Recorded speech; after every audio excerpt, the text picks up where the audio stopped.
Hey, BUCC, it is Tuesday night, and I am not Kenny Bishop.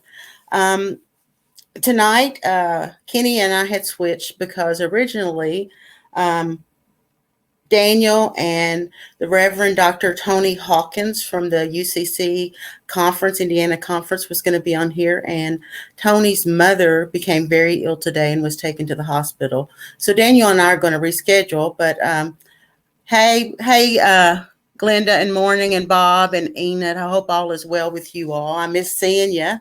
Um, but I see you on Facebook, and it's always so nice when you log in here. But so tonight I have asked a friend of mine who is raising some children in Lexington, and I want her to talk a little bit about her experience of bringing her children up in Lexington. Hey, John, how are you doing? Hey, Barry. Hey, Deb Core. I'm going to start off tonight. I just got through watching the news, and there was this cry for justice and this cry for order, and I don't know where I stand in the middle of all that. I fall on the line of justice, but man, it's tough to watch both sides. It's tough to watch the pain that's out there in the world right now. And it's tough to also see our COVID numbers going. Hi, Seth. How you doing? Hey, Marcia. It's tough to know that the COVID numbers went up quite a bit today, and I'm scared we're going to start seeing a rise. So all of you out there, hey, Skeet, how you doing? All you out there who are traveling around, please wear your mask. We'll use your hand sanitizer. Hi, Travis. How you doing? Just be safe. And if you don't have to go out, don't go out, because I wouldn't want any of you all getting sick. I'm going to read a little something I was reading right before we came on. I'm just going to read a piece of it. It's a story of a mother who found out she was pregnant and her experience of and worry that started when she found out. When I found out I was pregnant again, I was happy. I wanted another child, but that happiness was wound with worry from the beginning. I was anxious about whether I could manage two kids, about whether or not I would be able to be a good parent to both my children equally, whether the thick love I felt for my daughter would blanket my other child as well. And I was dreading pregnancy, the weeks of daily migraines, of random aches and pains. As the months progressed, I developed gestational diabetes and agonized over the prospect of another premature birth. I wanted my second child to have the time in the womb my first didn't. I wanted to give the second the safety and time my body failed to give the first. I underwent an entire body of tests for genetic abnormalities. A bonus of the test was that I would learn the sex of the child I was carrying. When the nurse called to deliver my test results, I was nervous. When she told me I was having a boy, my stomach turned to stone inside me and sank. Oh God, I thought, I'm going to bear a black boy into this world. I faked joy to the white nurse and dropped the phone. After the call ended, then I cried. I cried because the first thing I thought of was when the nurse told me I would have a son. Hey, Aaliyah, good to see you on here. I'll bring you in a second. Her brother had died, and she talked about her grief. And then she goes on to say, I looked at the phone on the floor and thought of the little boy swimming inside of me and of the young men I knew from my small community in Mississippi who had died young. There were so many. Many are from my extended family. They drown or are shot or run over by cars. Too many, one after another. A cousin here, a great-grandfather there. Some died before they were even old enough to legally buy alcohol. Some died before they could vote. The pain of their absence walks with their loved ones beneath the humid Mississippi sky, the bowing panes and the reaching oak. We walk hand in hand in the American South, phantom children, ghostly siblings. As the months passed, I couldn't sleep. I lay awake at night worrying over the world I was bearing my son into. A procession of dead black men circled my bed. Philandro Castile was shot and killed while his girlfriend and daughter were in the car.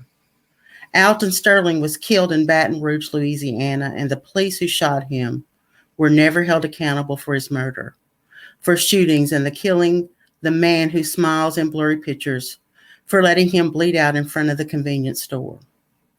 Eric Gardner choked against the press, of the forearm at his throat. I can't breathe, he said. I can't breathe. My son had never taken a breath, and I was already mourning for him.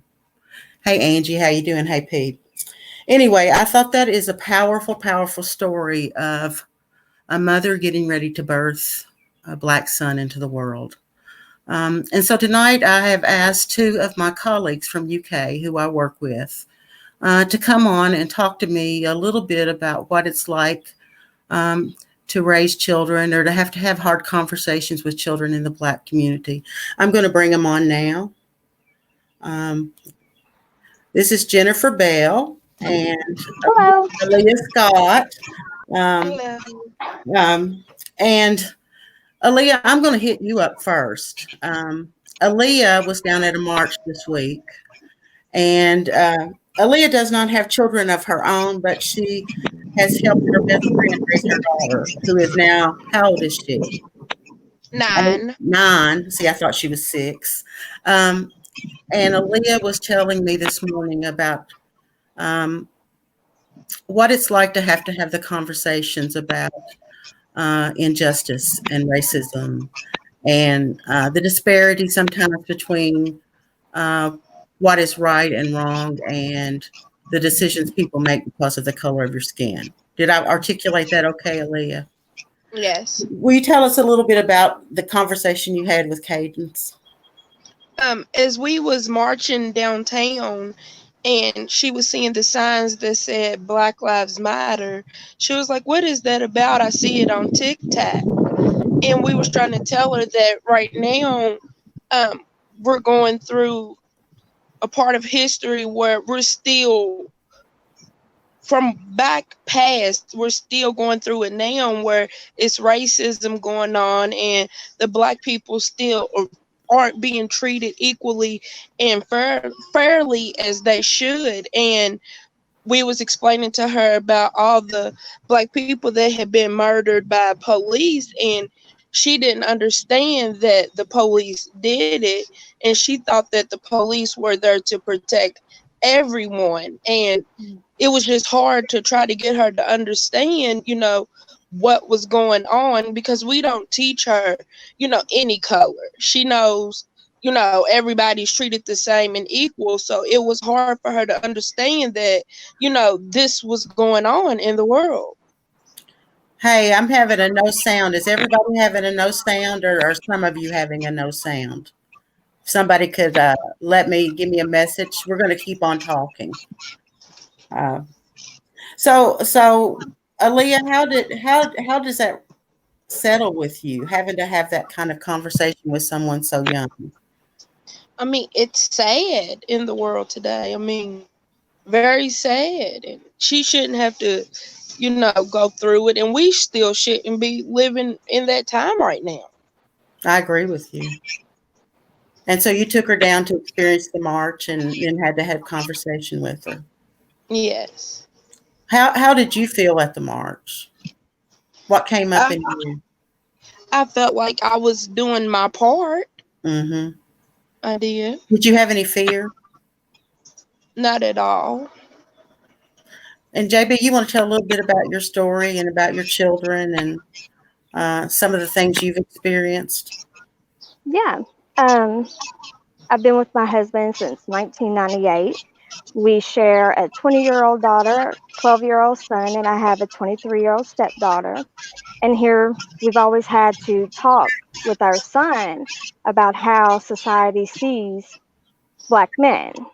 And even though that I'm white and he's Black, they're still going to see my son as a Black boy. So I always tell him, don't have your hood up, keep your hands out of your pockets. He's 12, he wants to go to the basketball courts with his friends, and we live around the corner from a police station. So it's always my biggest fear that somebody will call on the kids, they're being too loud or they're doing something they're not supposed to be doing in their eyes. So it's having those conversations that, you're going to be seen differently and that you're going to have to do things that other people aren't going to have to do. And it's sad that it is 2020 and we're still living like we're 1950 and 1940.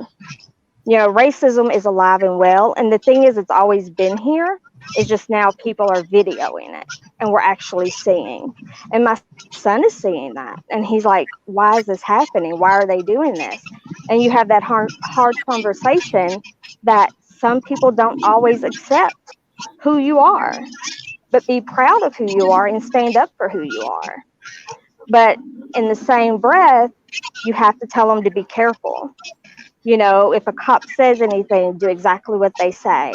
You know, regardless of what it is, do exactly what they say. And I have that conversation with my husband.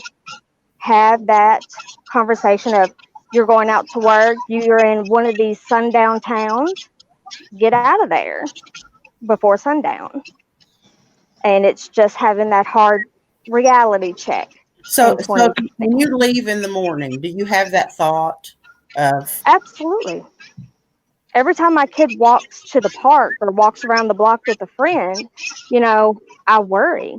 We all seen Trayvon Martin, what happened to him, just innocent walking in a neighborhood that wasn't his, eating a bag of Skittles. mhm. But because somebody saw him who thought looked suspicious, it had an unfortunate outcome. And a young black man lost his life. Over And and it's over? just sad. Over being in the wrong neighborhood. Is it different raising a daughter and a son? Absolutely. I think so. Because you don't have, our conversation with them is just, not every family will accept you into their family because of the color of your skin. Michaela, my daughter, she's 20, and she actually had her first boyfriend in middle school. And his parents made him break up with her because she was biracial. Mm. And it's sad that this is the day in the life that our children live. And Aaliyah, I know, Aaliyah, you grew up here in Lexington.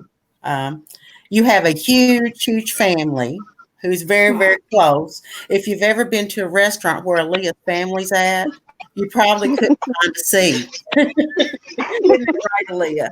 Um, Yes. so I am sure, I would just like to hear how you've experienced racism in Lexington yourself. It's more so just the looks and the stares, and sometimes, like, growing up, I I was middle class, and and it's like when I say that I've been able to experience different things in life, that I'm looked at different, as if like I shouldn't be able, to do different things. Mm-hmm. That, well, how are you able to do it? Or, I shouldn't be privileged to be able to go on certain vacations or to go and experience different things as many times in one year as I do. Aaliyah loves to travel, y'all. She goes on extravagant vacations. We're all jealous of her. So you did you feel any of that from the Black community too, of being middle class? And did you ever feel there was resentment? No, I really don't. I don't. Now, you don't have a brother, but some of your cousins have grown up here. Have they had any bad experiences They that haven't, but I'm worried constantly that something, might happen to them, or my dad or my uncles, anything. Like, it's scary, like, just anything could go wrong. And they are good, down to earth people, and it could just take one thing and they could be gone. It's very scary. Very. So I know that both of you all are people of faith, and I'm wondering how you reconcile sometimes the silence the church has when it comes to, and I'll just say that differently, the silence the white church has when it comes to racism, when it comes to injustice. And I wonder if you could speak a little bit about how you've experienced that silence, or how that silence impacts you and your world and your understanding of God. I Is that I try not to judge everyone. I try not to, but it's like we can hang and have conversations and go to different events that the churches have, and then when something like this happens, they don't speak up. But ever since last week, now we have, churches speaking up and saying, that was wrong, this shouldn't happen. But it's taken all these years to get that. Mm-hmm. And it's like that. It took for Black people to really be fed up, to be done. Like, enough is enough. We've had enough. And now that we're saying that, we're getting the churches to support us, and, different people, Mm-hmm. How about you, JB? Because you're coming at it from two different angles. yes. Earlier when I was living in the county that I lived in, it wasn't talked about. Nothing shared, no comments. It was just everybody was comfortable. So a lot of white people get comfortable in the situation they're in and saying, "Oh, I'm not racist," but that's it. With the church that I am with now here in Lexington, we have different races, from white, black, Asian, in our congregation, and that makes my heart smile because that's how I see heaven. Mm-hmm. Heaven for me is many colors. Um, but being the church and saying I'm not racist, great, but we have to be more. We have to do more. And I'm What does, proud of my church saying, what does that look like? what do you mean? What does it look like to do more and be more? Don't sit there and just turn a blind eye. If you see something happen to somebody on the street, in a restaurant, wherever you at, speak up. Don't allow somebody to be treated and give somebody space to treat them unjustly. I feel like there's more as white people and the church that we can do. Be part of the marches, be part of the voice, speak up. It's time that we're all saying we're tired of seeing our Black men, our brown men, children being treated this way, killed. I mean, you had George Floyd killed on a video, broad daylight, and the cop not caring. And if you can sit and watch that as a church member and be okay with that, then something's wrong with your heart. And you have to deal with that before you can do anything else. Are you going to preach, JP? Honey, yes. Sorry. My bad. No. I mean, I think there has to be a passion. That has to be, I'm just going to speak for myself. God's love has done so much for me, supported me, has sustained me through things that I didn't think I was going to make it through. And if God's love sustains me in that way, that love of God beating in my heart has to be shared. Has to be shared. The gospel has to be shared. And that means sometimes if you got a pie, you can't have the whole pie. You got to slice the pie up and give a piece to everybody. And for a long time, my brothers of color have been discriminated against, have been squished and squashed, have been in prison over and over and over again for things that privileged white people are let off. I mean, if you look at the numbers, it's very clear that our justice system has a bias of finding people of color guilty more times than they do. And it could be economic, that they can afford a good lawyer. I mean, it could be all of those things. But how many times do we hear about Black men being on death row for things that they were not even near? And God's love calls me in whatever place I see injustice to speak up, to use my voice. And yes, there's a cost. There's a cost. Whatever you do, there's always a cost. But it's our call as a Christian, but not just a Christian, it's our call as a human being to be willing to make a difference in the life of other people, to make sure other people get a place at the table that's not just got the scraps on it. And so my heart breaks, JB, knowing that when you send T out, that you have to worry. And Aaliyah, I know you worry about your brother. And I know you worry about your cousins and your friends. And I'm just sorry you have to worry about it. And if I could fix it with a big old box of Band-Aids, I sure would. But it's going to take a lot more than a Band-Aid to fix it.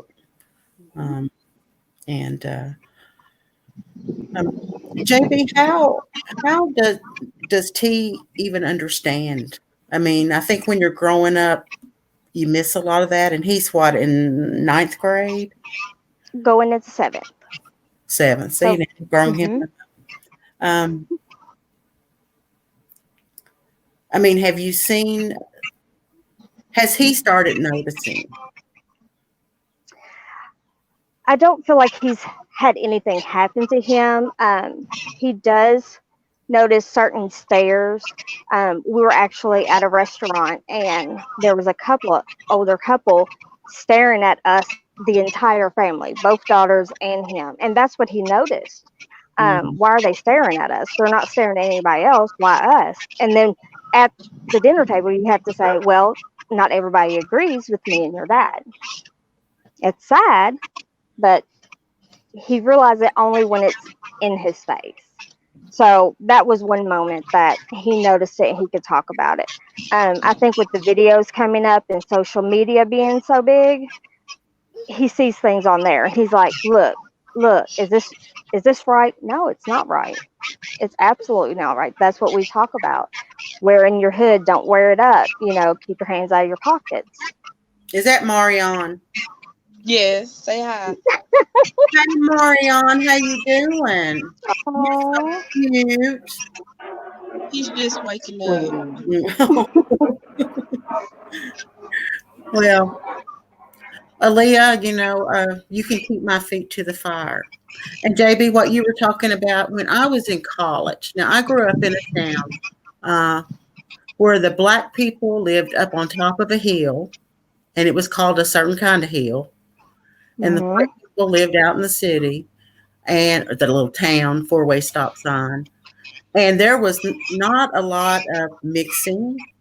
I always knew it was wrong. I always knew that mentality was wrong. I can't believe that other people who live in places like that don't know it's wrong. And so I've always had Black friends, but I had never had a Black male friend until I was in college. And I remember we went out to eat dinner one time.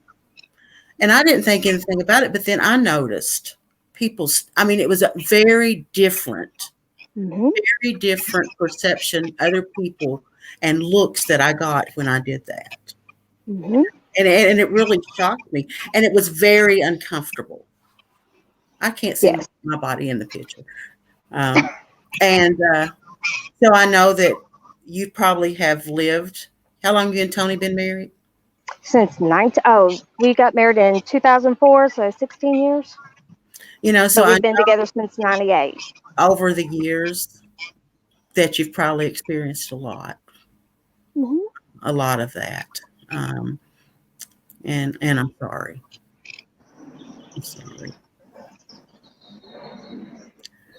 Well, I appreciate you girls coming on and talking and sharing. And you know what, Aaliyah, we have to do something because we got little Marions growing up. And if we don't, it's not going to stop.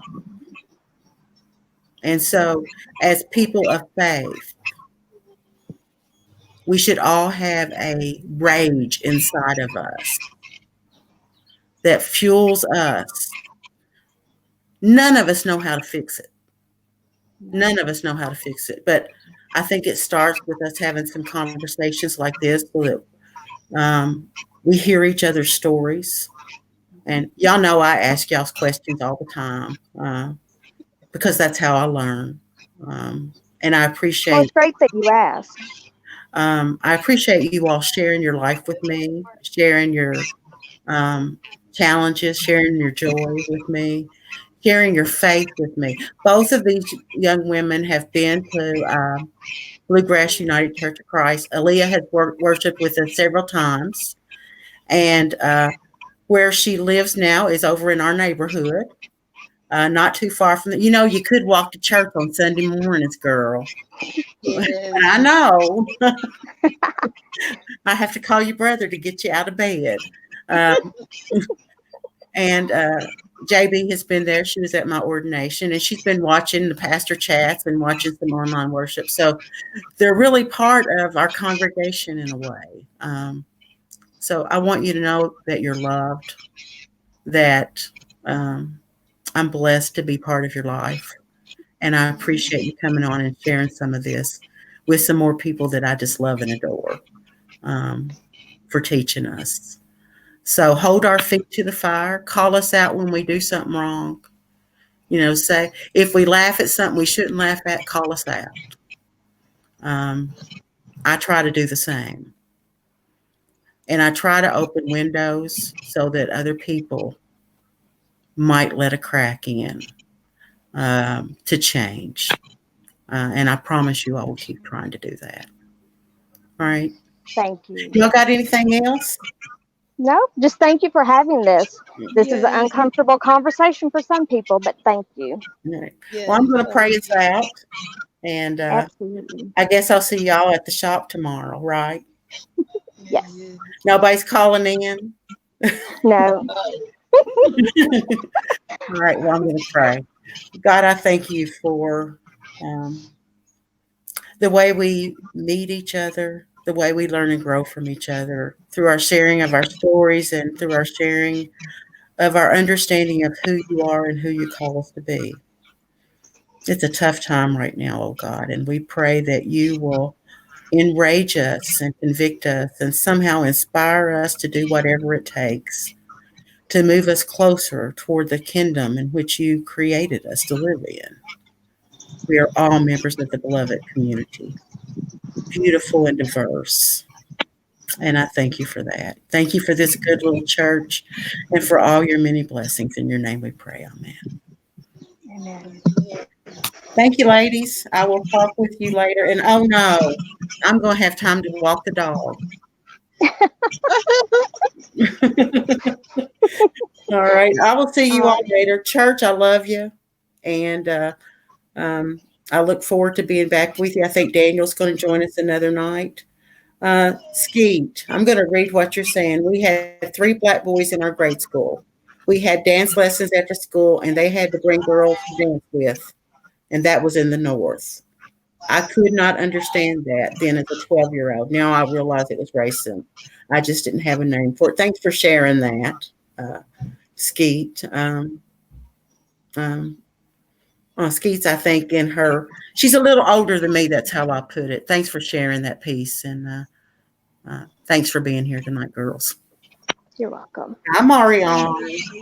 Bye. Say bye. Say bye-bye. Aww. He's sleepy. Bye. Bye. Bye, y'all.